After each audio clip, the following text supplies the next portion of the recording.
While political leaders tussle over what Canada's commitment to refugees should be, there are private citizens working to that effect right now. Lifeline Syria is an organization whose goal it is to bring 1,000 Syrians to Canada in the next 2 years. Joining us in studio is Lifeline Syria sponsors Wendy Kukier and Loe Al-Masli, a Syrian refugee who now lives in Toronto. Welcome to you both, and thank you for coming in to discuss this. Give me a sense, Wendy, you know, as a sponsor, because you know this, but the amount of attention that's on it now and the kind of response that even Lifeline Syria has been getting over the past couple of days. There's no question that the media coverage, particularly the story of Alan Kurdi, has had a huge impact on the general level of awareness and interest. I think it's touched people in a way that stories of thousands and millions of refugees just hasn't so far. So I know Lifeline Syria has seen traffic on the web increase dramatically. I've been getting emails from across the country from people asking what they can do. It's amazing because we're sitting here in our country heartbroken to see these events. You've got an entirely different perspective, Loe, but it must be incredibly difficult to see the images that we've been seeing for you. Yeah, it's very difficult to see these pictures because I consider to put myself instead of this father who all his family were killed in this tragic accident in the sea. Yeah, it's how much pain and how much misery I will feel if I be instead of this man. Yeah, and how long have you been in the country? I have been here in the country for about 3 months. Yeah, it's so new. Tell me about the process, because a lot of people have been asking, as you said, is, you know, what can we do? Certainly there's pressure on the government to do more. Obviously that's a big point in the campaign right now, but in addition to that, what can citizens do? How long does it take? How much money does it cost? How do people help? So people can contribute time, they can contribute money. It's on average about a $27,000 commitment to support a family of 4 for a year.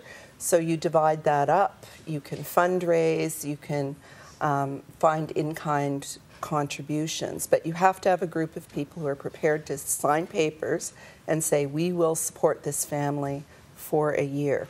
Once that's done, you're vetted, you're approved as a sponsor, then it's a waiting game. When will the government approve a family that you can actually support? And right now, I think the time to get approved as sponsors is a matter of weeks, but the time to actually get a family here is taking far too long.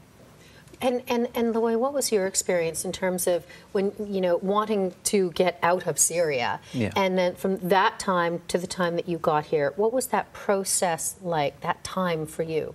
Yeah, it talks for me about actually because of the circumstances of in Syria, I decided to escape with my family to go to Jordan.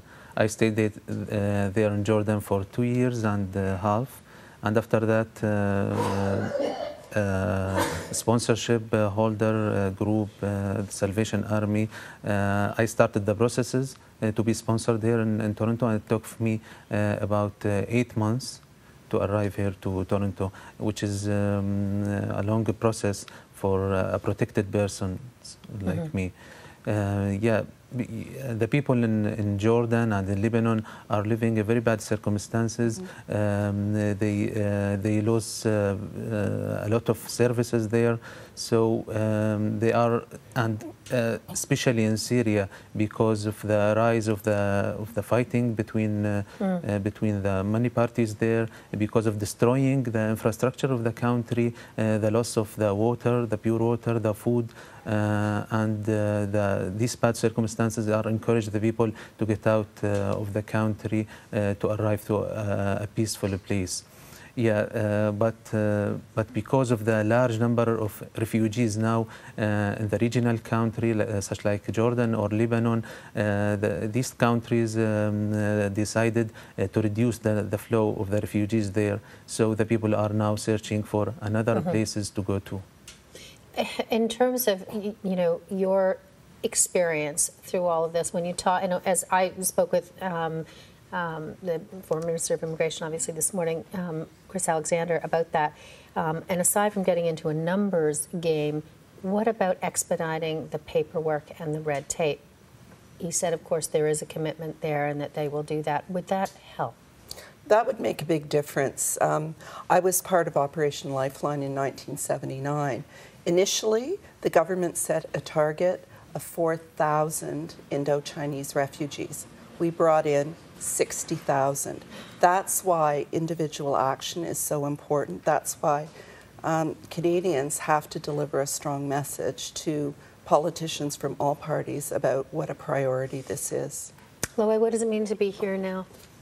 Yeah, it's. I'm very happy to be here in Canada because it's such a country respecting the human rights, and I hope to have many Syrians here, the Syrian refugees who lost the dignity, who lost the respect of the dignity and the human rights in their country, in our country. Loie and Wendy, thank you both for being here. Thank you. To join us on the show. We will have a link, by the way, for all your questions to Lifeline Syria. That'll be on our website, canadaam.ctvnews.ca.